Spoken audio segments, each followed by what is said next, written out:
The first thing that comes to mind, and a thank you for someone who reminded me to be a little more specific, is I mentioned the word get authorities from your board. And what is that? We do have a special item in our purchasing and public works group materials that will go into greater detail on it. So if you need that, just let me know and I'll guide you to it after the fact here. But what we're saying there is in many cases, a board, say like a board of education or a general manager of a city or other public entities and their primary management and entity can grant the authority to staff at a certain level. Usually it's management and above kind of thing, but they can grant their authority to award a contract, which is not really the award part, it's the moving it ahead part. They can grant their authority to take an action that only they can do down to someone else. And most all the time, the lawyers will generally tell you you need to then follow it by a ratification by the board to say, hey, I used that authority you gave me a while back, and this is how I used it.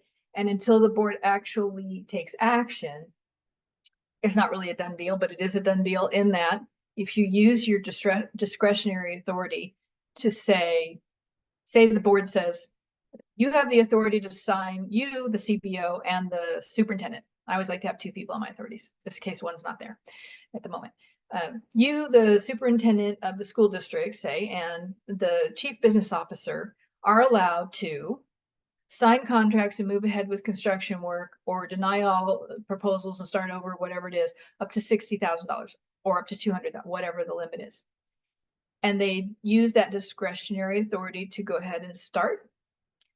It would be important that at least the resulting purchase order that's attached to the contract be taken to the board for action. And in most cases, I recommend that any specific construction actions with a contract signed by two entities have a ratification that's specific. You might do a list of what happened during the last 30 days if you had a really busy time period. You don't have to do separate actions, but you should bring the board's attention to when you used your authority and how you used it.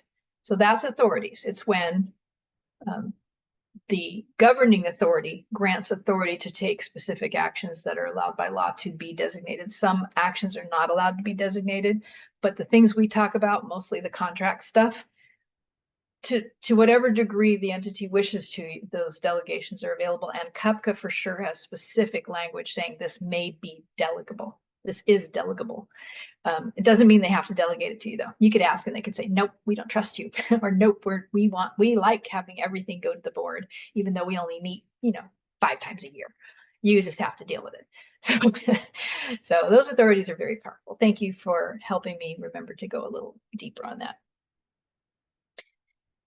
Okay, so it's after the break and I promised you a little story so that you can see maybe a legitimate way to, one, have contractors help you scope without creating conflict of interest. Good stuff, huh? Okay, so here's the scenario. I need little short marquee signs, so DSA is not involved, placed at 6 sites, and I have all the money now. So I'm smart enough to know that I'm not going to split that into 6 projects just because they're at 6 sites, because they're all needing to be done in the same 2.5 month period, and they're all funded today. That's one project in my book. Always has been. In my book, it always will be. You'll have lawyers argue that. I don't want to go into that right now. I have a project, but there's marquees out there that I don't know about. I mean, I can look online and I can get an idea of kind of what I think I want, but I don't know what's out there till I get some more input. And I don't know whether the pad should be 4 inches or 6 inches or what I need, And my boss really doesn't want me to hire an architect, and I'm so upset about that, but okay, fine. So I'm going to do this. I'm going to write up everything I, as a layperson, can figure out about the marquee I want. So I go online and I pull advertising stuff and I pull down specifications off of Amazon or wherever I can find them. And I do some homework and I figure out that I for sure want, I'm going to make this up because I don't even remember, LED lights, and I don't want this kind of light, and I don't want, so I made some decisions. I know some things. And I know I want it this big, you know I want it X by X and not eeny weeny, and I need it to be viewable by people driving along the road. Okay, I know some things. Write it down. I did this all the time. I was no maintenance director. I was no anybody. I just got stuck with stuff I had to buy.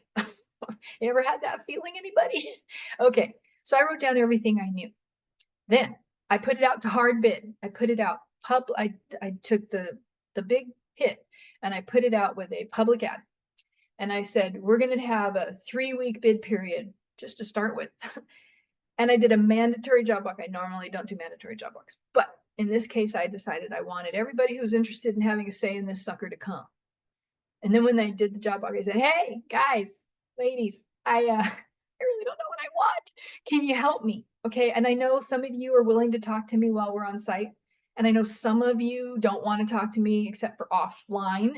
I said, both are fine. I need to take all your input.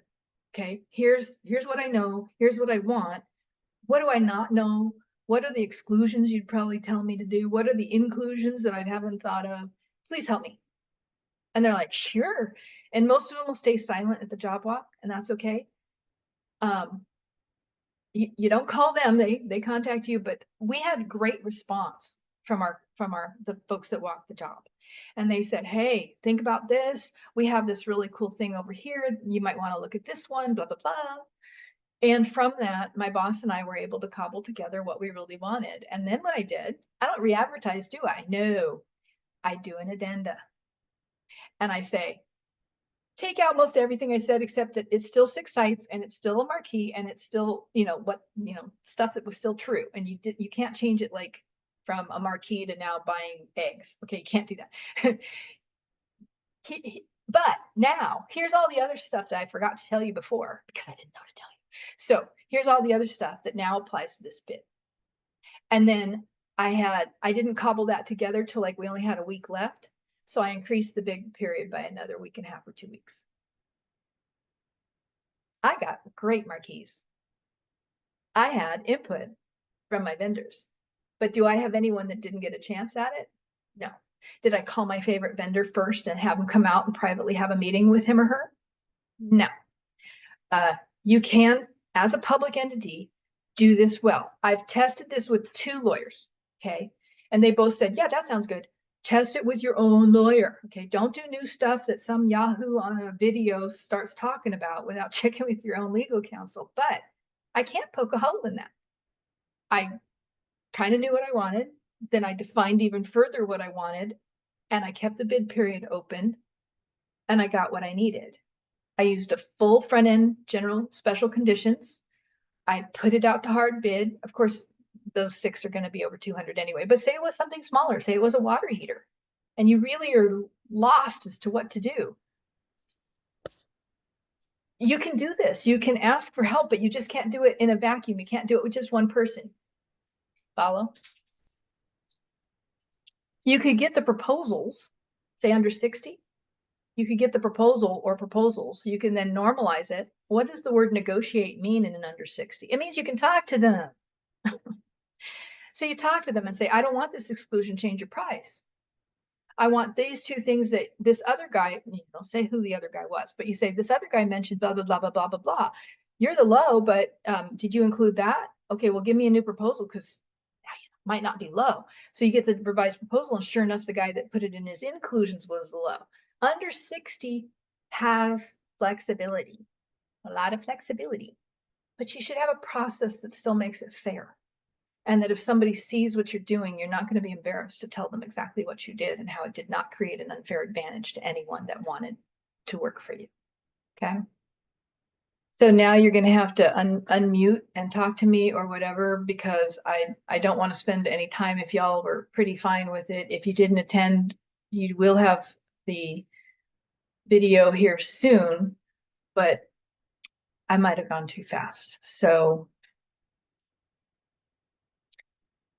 DIR registration is a good one. One of the things that surprises people is that DIR starts when you first scope and estimate the project, and you let the first contract with your architect or whomever. Your public work has started for DIR purposes. It has nothing to do necessarily with the contractor until the contractor is identified. So yes, geotechnical reports, geotechnical investigations on site are DIR. And yes, you need a topographic survey, that's DIR. You need to open the DIR number. The number stays the same for the entire period of 3 or 4 years or however long it takes for you to do that job. And you put in what you know. This is a $5 million modernization. And you start with the subcontractor doing the topo job. Yeah, sounds weird, but you just stuff it in there as best you can. And you continue to do so. That topo guy or girl may end up being the prime for a while. And then you replace that when the contractor's identified as the prime contractor. And you continue to add subs and add subs and add subs and add subs. And during construction, if you have a substitution, you need to change that in the DIR. It is not a do it once, give them the number and walk away kind of thing for the owner. The owner takes responsibility from the time a public work is identified all the way through till the public work is completed. Let's see. Any questions about stop notices? Now I lost my Q&A, so let me go there. My chat, I mean. Okay. So maybe we don't have many questions, which is fine. Hello, Joanne. Can you hear me? Yes, I can. I'm so sorry. I had to take a phone call. That's okay. Doing like 3 different things right now. But so I want to go back to the DIR because I just wanted to ask. So I have a topo survey being done. I go and I register the project with DIR. So is it okay to have, like, do I put in the amount that we charged? No, you put in the amount of the project. The DIR wants to know the size of the project. They don't care about the size of each contract. You don't put in the size of your subcontractor's contracts. They want to know how big is this job? And you say it's a $5 million job. And what if we don't have it? What if you don't have the, like, you know, like the contract for the GC hasn't gone out to bid, but we're doing the topo survey ahead of time. So you do have an internal cost estimate because you had to get the project funded. So like whatever was the budgeted. Yeah, this is about a $5 million job. This is about an $8 million job. This is about a $250,000 job. That tells DIR staff, hey, I'm going to pay attention to this project. Or, hey, I don't really give a flying foop until I see what contractor they list.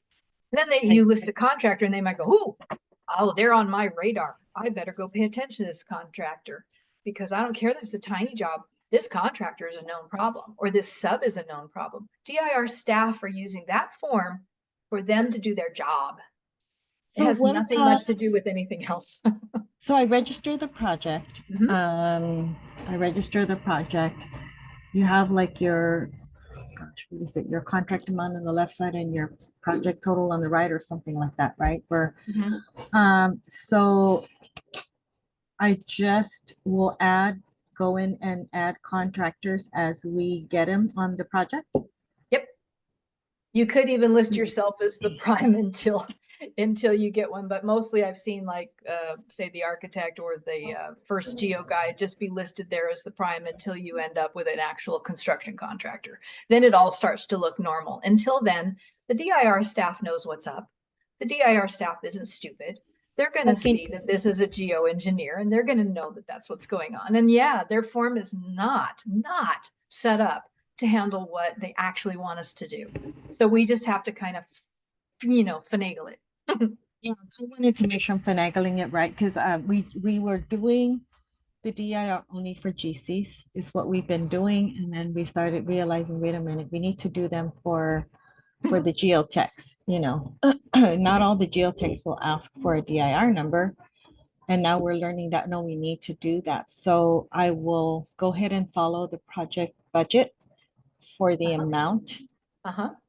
And if and then remember when this first came out, when they first changed everything, they dumped it upside down. I and a lot of other folks were actually up in Sacramento and up in LA and at these meetings and getting trained directly by the DIR. I am talking to you from that perspective. Okay. They said from the podium over and over again what I'm telling you. Yes, our thing isn't perfect. Yes, you need to do it. This has nothing really to do with only the prime contractor either. You need to put in, when you find a sub, you put them in. If it's 30 days into the construction and they get another sub because of a change order, you have to go and put it in. You can't just put in a prime. You have to put in everybody that's expected to be paid prevailing wage on that public work. From the first part of design where someone walks onto that public works site and starts using a tool. Think of it in your head as they use a tool. Now, a pencil and a computer is not considered a tool. They've told us that very plainly. Like an architect who just looks around and takes notes, a pencil's not a tool. A computer's not a tool. What they're talking about is a tripod scanner that does the topo survey. They're talking about the auger that's doing the geotechnical investigation. They're talking about anybody going with a contractor's license to actually maybe even do an inspection before you start, and they got to unscrew some panels. That's DIR. You are working with a tool on a public works site from design through the end. And everybody that touches it gets in DIR registration. Is there some place that has a write-up, or is there someone I can talk to get just basically bullet points so that I can write up something? We're trying to keep track, I mean, processes and um Why don't just you all. email me what you're looking for and I'll ask my peeps and we'll see what we can find for you, but I do need to move on. Okay, thank you. You're welcome. That's a good question. I liked it. All right, because I think DIR is the bane of many people's existence, so it's not a bad thing. Let's see. So stop notices. Stop notices are tricky because they involve a lot of people in your agency. A stop notice involves the project manager or whomever is dealing with the contractor directly. Okay, that's going to be the project manager in my book, whether it's the maintenance director or you. And the fiscal department, meaning accounts payable, you need to notify them and make sure that y'all are on the same page as to what to withhold. And then you have to keep track of it somewhere, which is really tough if you don't have software to do that to help you. Excel if need be, whatever you need to do. And then typically a stop notice is withheld from the payment that is pending at the moment or the invoice that is being looked at right now. If you have a payment heading, like accounts payable, the warrants are coming out tomorrow, and you get a stop notice today, you go to fiscal and you pull the warrant and you don't pay it and you reprocess it without the stop notice amount. Yes, you do that. You absolutely do that. Okay. So people don't know what to do. They've not been trained. They don't understand how important it is. So if you ever have questions about that, we have, a lot of team of people in this group to help. If you get a stop notice and never done one, you should absolutely reach out to either someone that knows stuff that you have met your peers at Capo and Cash and at Casbo and other places who have done stop notices a lot, or talk to your lawyer. Okay, but it's that important, and you do pull a payment and you do change the amount of the payment, reprocess it. Oh my God, yes, you do. So in very rare cases,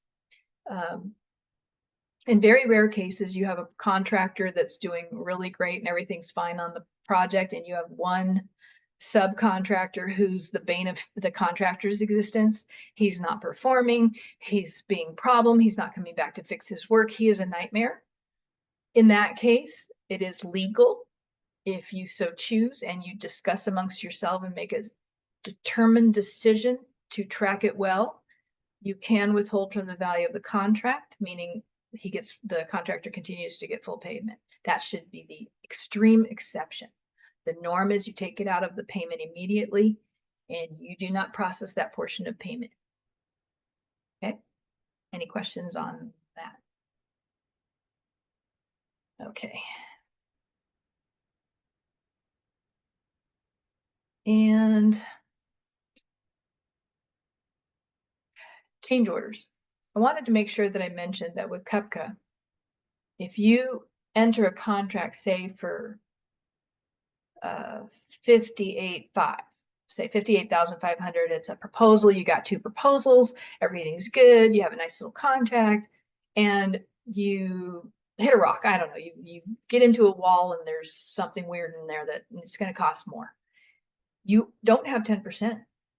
You only have the difference between what you awarded and 60. That's often unclear. So I wanted to make that really clear. Same with 200. You award, you're capped. So that's why we all are trying to get the word out. Don't go so close to the bid limits. Be very comfortable with informal. Be very comfortable with formal bidding. You should be very comfortable with all 3 methods of procurement. Not one or the other should be pretty much too much any more of a hassle for you. I find that under 60, if I don't have a proposal form in the kit parts that I had, was driving me far bonkers than getting a hard bid. Hard bids are simple.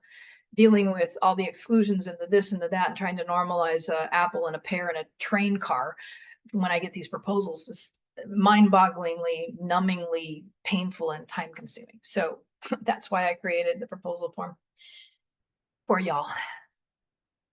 I'm going to spend a little time here and then we're going to move on to going through a large construction contract before we complete. Notice of completions. The last session, I said a notice of completion is not required. It's an option. And I had some folks go, what? So in 2012, the civil code that governs this was modified and it ran under the radar pretty deeply as to that modification, but it did change the fact that it is our now responsibility to get the money to the contractor faster than slow. That is due the contractor at the end of the job. So what are some less than perfect behaviors that they were trying to maybe address in some of that legislation? Well, one thing that was happening is the project would be done legally. In other words, the contractor had left the site, the punch list was complete, the warranties and as-built and everything were in place. But the board was over Christmas, and then the board was into January, and then somebody took a notice of completion of the board, and then they filed it at the county, and then they waited more time. Y'all have to understand that the retention that is being held on your contract is the full, basically, most often, is their profit. Their profit, the sub's profit, and the contractor's profit. And the contractor has a requirement to pay the subs, right? It's not pay when paid. They have to pay the subs. So it was causing a lot of problem for agencies who didn't understand the code, didn't really know why, and were taking an inordinate amount of time for a board to take an action of completion. That the code changed. Now, so notice of completion is still allowed. Absolutely. Does it still have its position? Yes. Should it be set it and forget it every contract, every time? Yep. Personally, this is a conversation to have with your lawyer and almost on a contract by contract basis. I have not done a filed notice of completion I did not do one for the last 8 years of my work at County Opposite Ed for the projects I was doing for school districts. Instead, you still need a completion date, okay? And you still need to establish that. It's very important for warranty. It's very important for DSA. It's very important for the Office of Public School Construction. It's important to a lot of people. So instead, I created a letter basically saying on this date, this project was deemed complete. And it worked for OPSC. It worked for DSA. It worked for the lawyers. It worked for the contractors. It worked for everybody. Now, a notice of completion does reduce the stop notice period from 90 to 30 days. But this legislation also changed that if you don't have the money, you can't retain the money. So California basically said it's more important to get the contractors their money if the money is due to them than to worry about all the processes and procedures and such. The other part of that law is you are required by law to carry a list of anyone who wants to get a notice of when a project is complete, okay? Because if you're going to use a letter now instead of a notice of completion, it usually came accompanied with a little check, but even if the check wasn't there, I always allowed it anyway. And you have to, by law, keep that list and notify those people who want to be on that list, and they don't have to be contractors, they're suppliers, they might be the lady next door, it doesn't matter. It's a law that you have to keep a list and you have to notify them when a project is deemed complete because they've asked you to be on the list.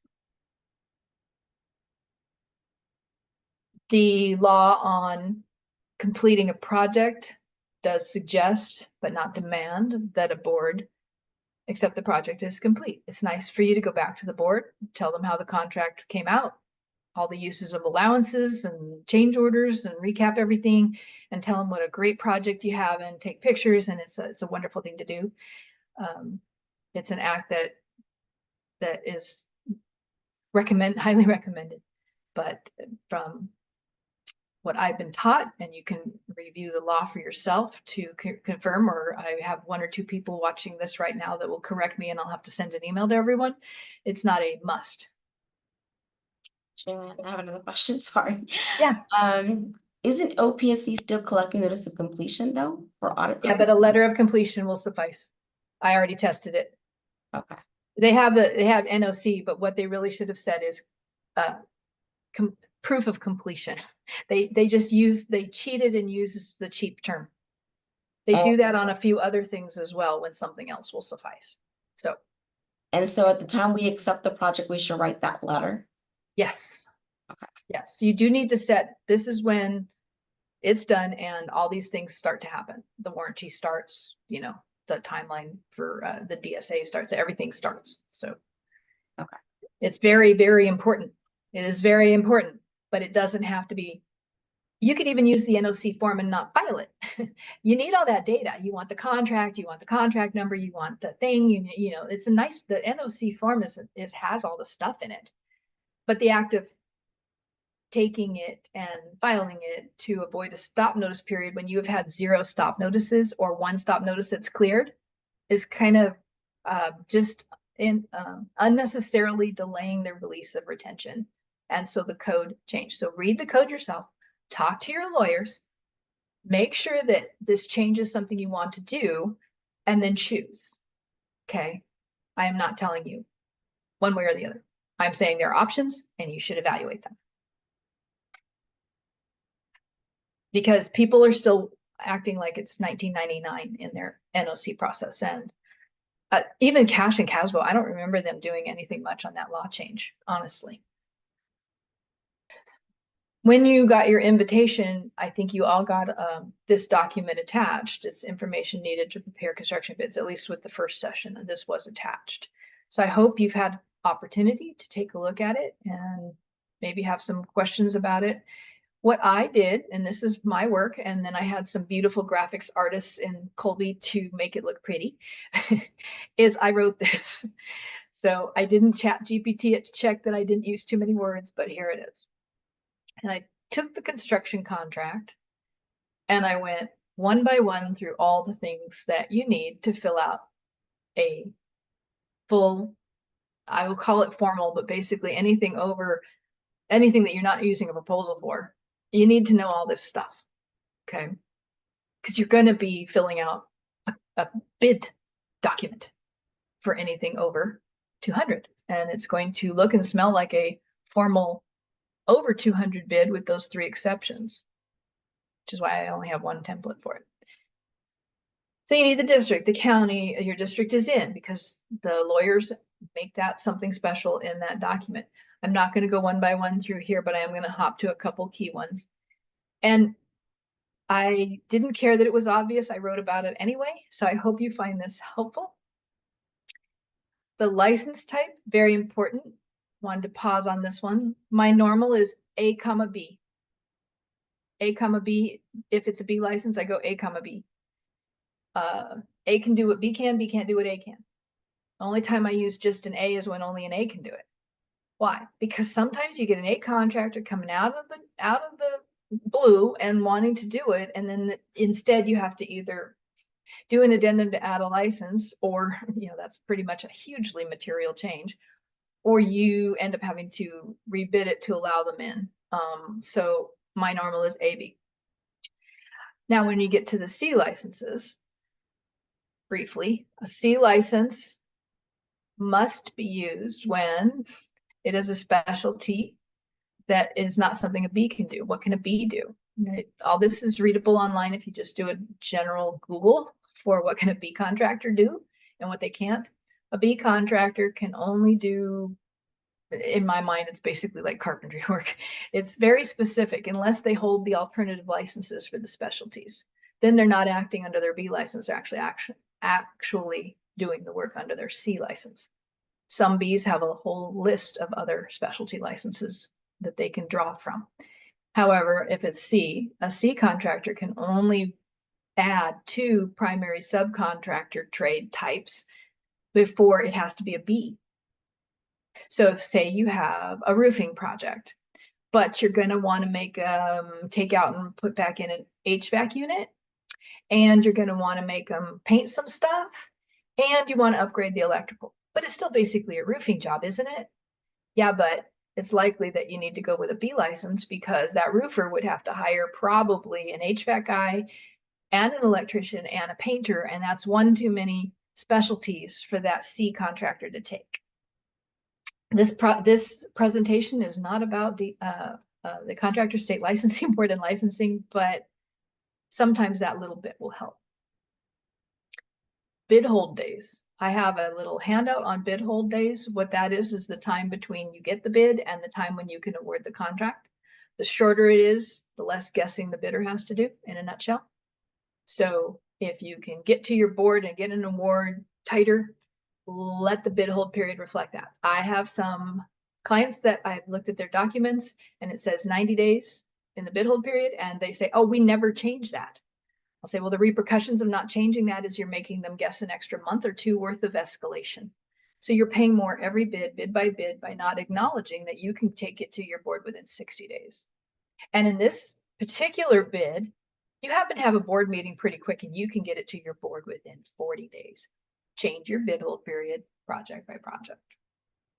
The bid form itself, here is information about how those are read and what those terms mean that the lawyers put in the contract. The method of determination of a low bidder at the bottom of this page. It is a law. It is a specific law. It gives you 4 methods to determine the low bidder. If you don't say how you're determining it, it is the base bid. Now, once you identify who the low bidder is, you can award any alternates in any higgledy-piggledy way you want to do. The basis of low bidder is not the same thing as the basis of contract award, and that sometimes shocks folks. All of the documents that we're working on, including all the presentations, will be shared through the PPWG share like usual.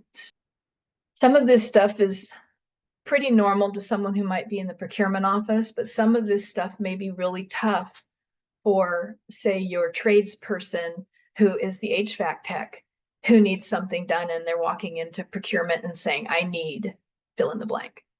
And you're asking them all these questions. So you can use this document to just hand it to them, and so they don't have to look obvious, like, what do you mean by job walk date? What is a job walk? I mean, honestly, some guys have never done one. Well, if they have this to reference, then they can let it flow over there. She could just listen to you and then she can go back and she can go, what was it? And she can look it up for themselves, right? So this document can help, I hope, in that arena. On the special conditions, what we're taught generally, it's funny I use the term generally, what we're taught generally is that the general conditions, which is the primary terms and conditions of a construction contract, that your lawyer will hand you, and they're anywhere from 40 to 120 pages long or more, are generally the conditions of the contract.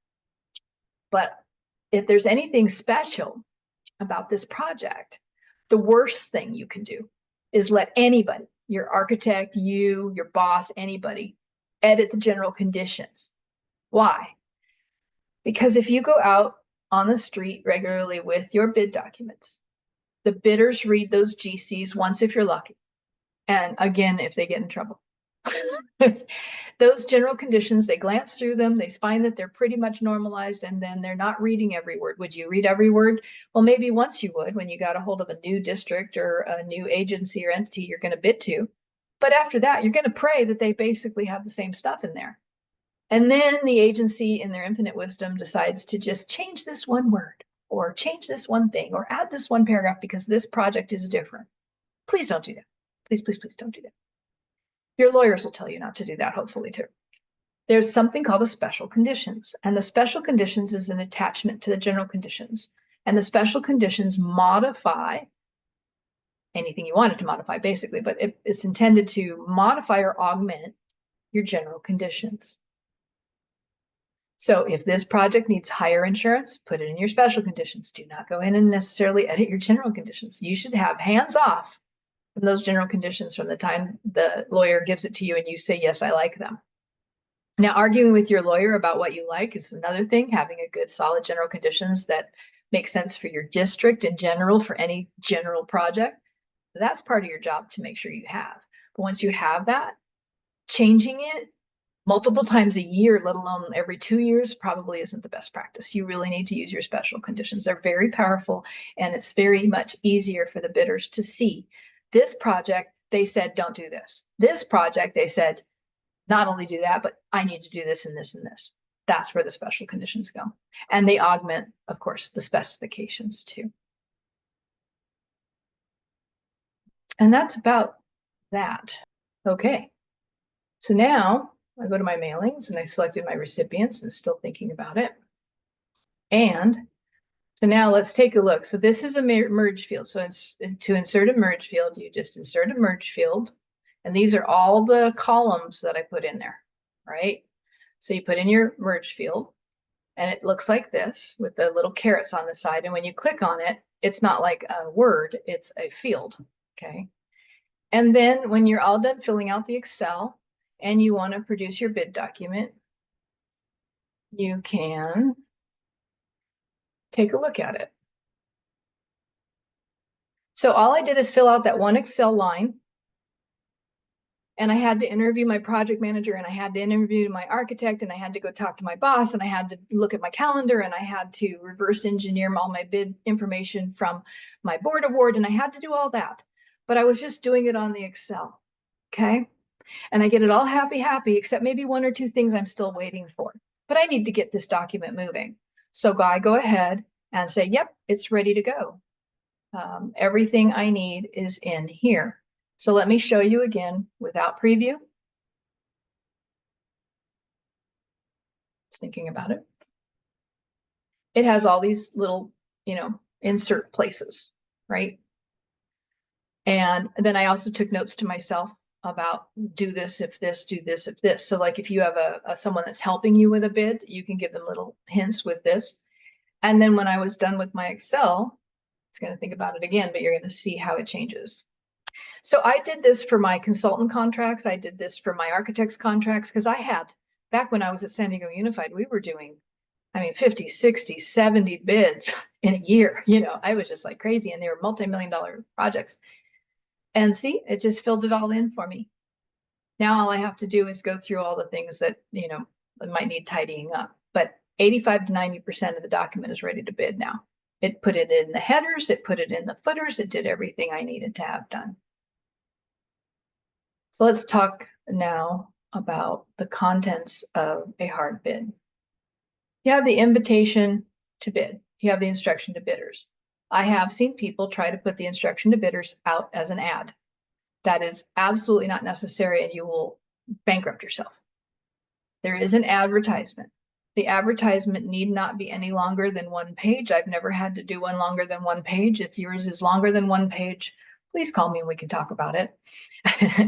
Lawyers like to put a lot of blather that is not legally required to be in the ad, and then sometimes things that need to be ad are missing from your ad.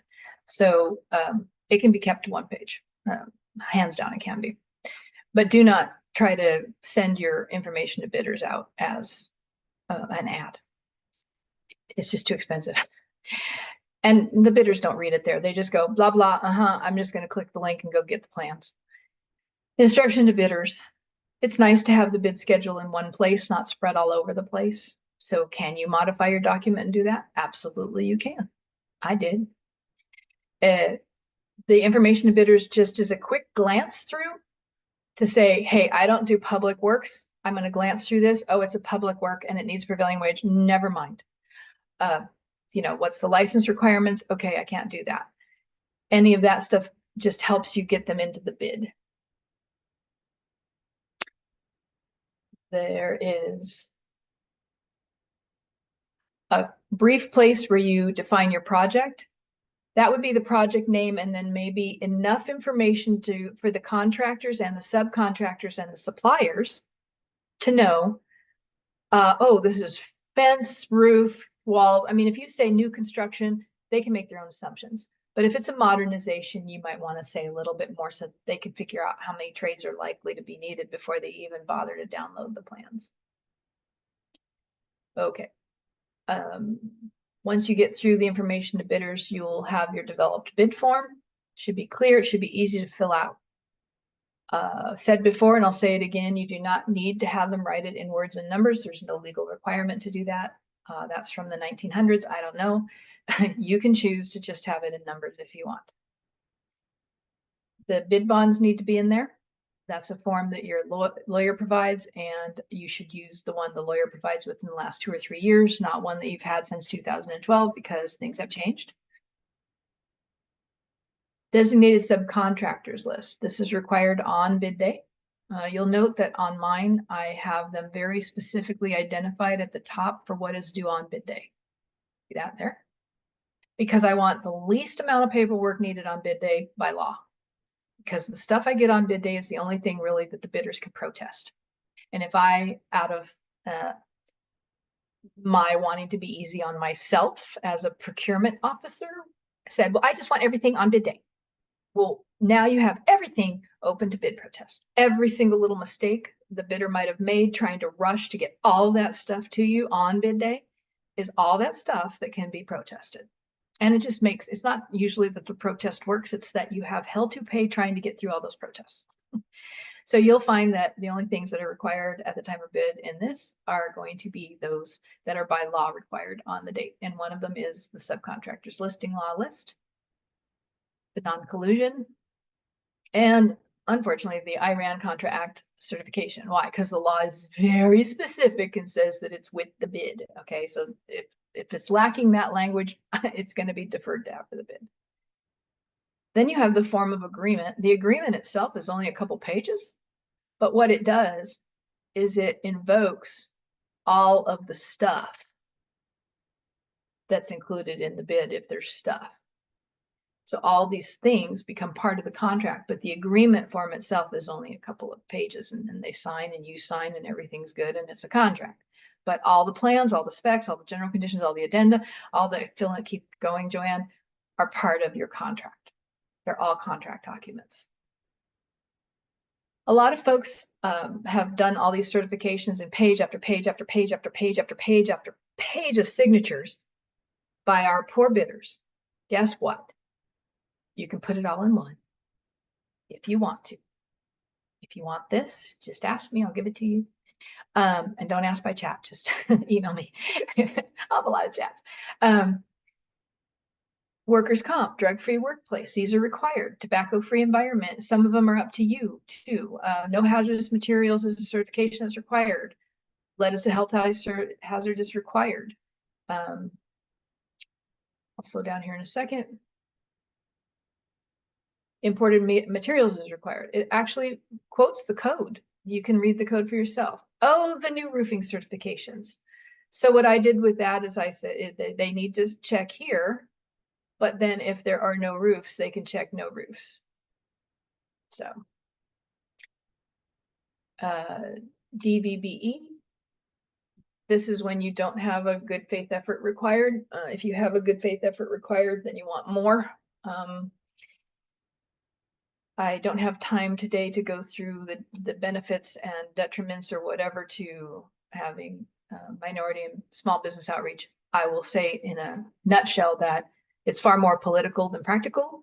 It's important, I think, for society, but having a base requirement per contract instead of per district, per agency, is problematic because unless you've done the research to know that you can reach a 3% goal on that particular bid with the particular subs that you need, you may not get any bids, or you may get bids that are extremely costly because they had to go to Riverside to get a DBIA for your San Francisco project, say for instance.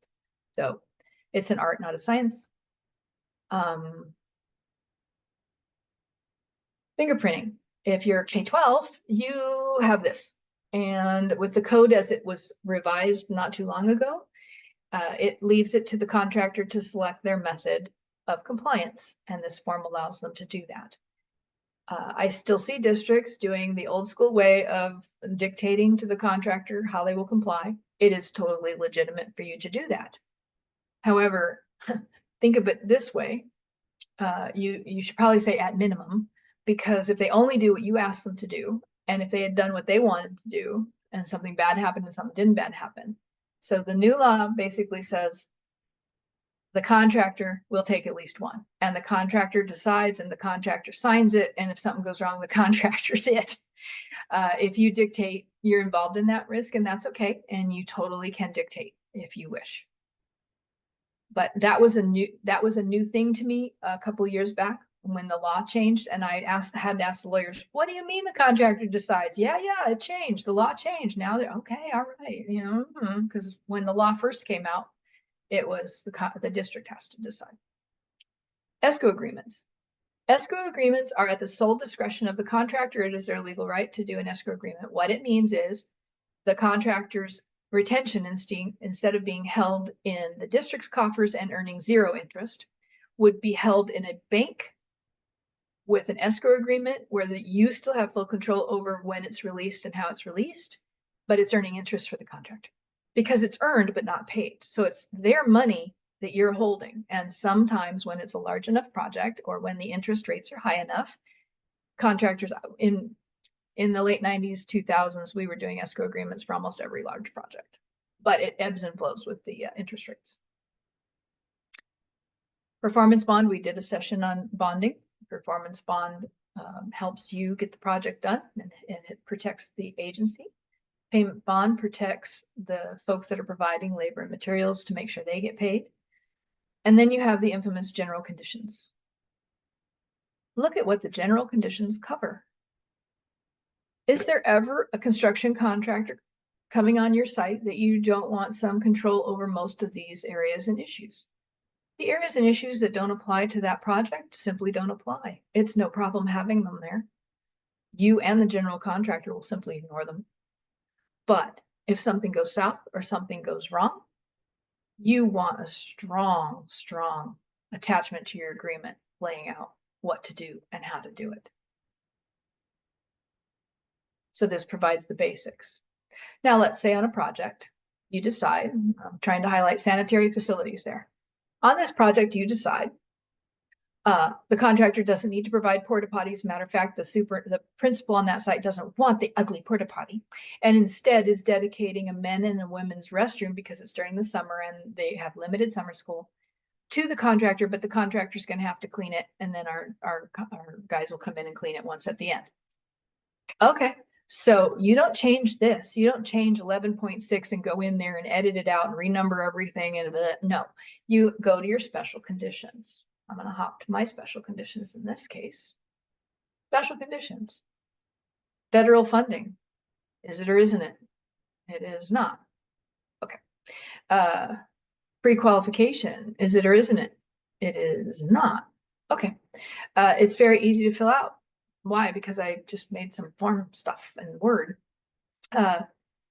This project, so the general conditions has this big section on construction administration software, because our facilities department at this district has a special software they like to require when the project's over $5 million.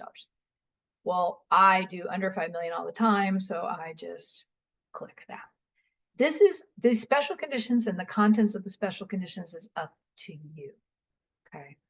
What this one does is takes all the things that I'm tempted to edit in the general conditions and brings that section down into the specials so I can think about it one by one and decide what to do in the specials and keep my paws off the general conditions. Okay. This I'm also giving away a stormwater pollution prevention plan. Most projects that are small enough don't have a SWIP, but that doesn't mean that stormwater isn't important. So I had some help to write this multi-paragraph little thing that says, even on the smallest project, like a maintenance project, it's only that long, it's a page and a half, almost 2 pages.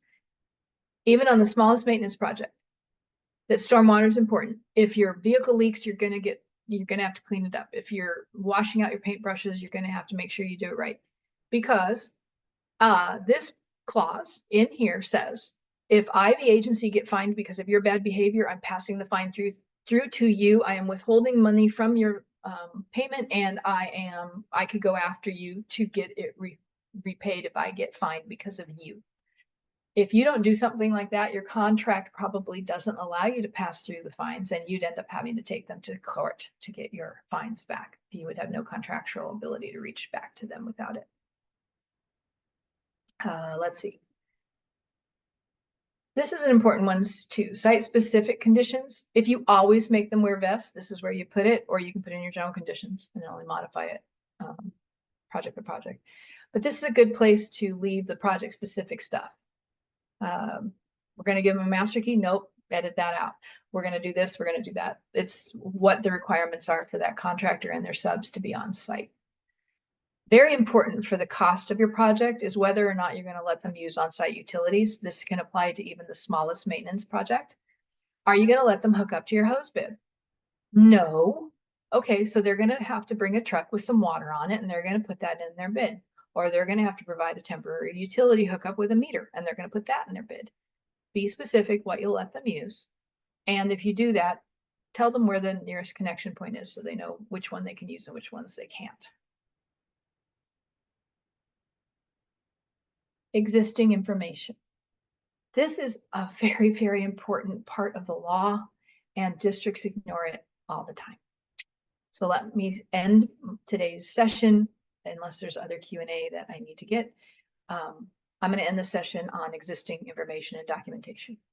There is a pretty big section of law for contractors that says, I, the contractor, have the right to know as much as you know about your site when I submit this bid. So if you have as-built, okay, if you have old geotechnical reports, if you have any other information about the site that has anything to do with what the contractor is doing, it is your legal responsibility to disclose it. It does not get added to your construction contract documents as that. It is a reference document only. This reference document section was written by the lawyer. I have not edited it at all.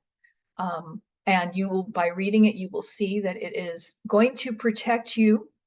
I protected one of my districts by a $300,000 claim because I had taken this section seriously. I had included not one, not two, but 3 old geotechnical reports. And one of those geotechnical reports, it clearly said something that became important to that change order. And I said, you knew or could have known about that condition. I did not hide it from you. And the basis of your bid was to address. This is not an unforeseen or unforeseeable because it was in geotechnical report dated blah, blah, blah, blah, blah, page 16. And I won. And then I had to work really hard to work with the contractor because I knew he was upside down in his bid by that whole amount of the claim. And we had to work together to make sure the project could end well and it didn't bankrupt him. But that's another story. And that's what you do with your lawyer. But this is so powerful. And I get districts not keeping their data in one place that's backed up and central to the district, not to a person. And they can't find any as-built and they can't find any plans and they don't know where any of the reports are because they all got filed in with the project and then the project went in a box and then the box went into storage and then the storage got, no, people. You have gold in your hands when you have plans. You have gold in your hands when you have topo reports, geo reports, title reports, legal reports related to your property lines. Those need to be safeguarded like the Mona Lisa. You need to put them in a safe place. You need to back them up. You need to make sure that no matter who leaves the district, you know where all those things are. And if you're not, start now. Start today. Start with this next project. They're gold. And they can mean so much. And they can save you money even with getting your CAD drawings from all your architects. Oh my goodness, getting your CAD drawings from every architect you ever work with. There's an ed code that says it's your right to get those CAD drawings. And I have people never getting the CAD drawings. They get an as-built on a PDF and they never ask for the CAD drawings and get them usable and get them with all the funky, they're called XREFs. It's all the funky stuff that CAD interacts with that makes them so that you can read them later and use them. That it's gold. Just having the base plan from an architect in CAD for the next architect 5 years later will save you $7,000 to $10,000. Just one base plan. I'm just saying, it's amazing.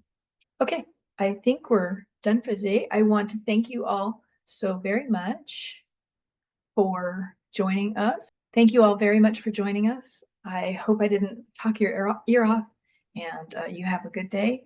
And it was so good to see you. Thank you for joining us.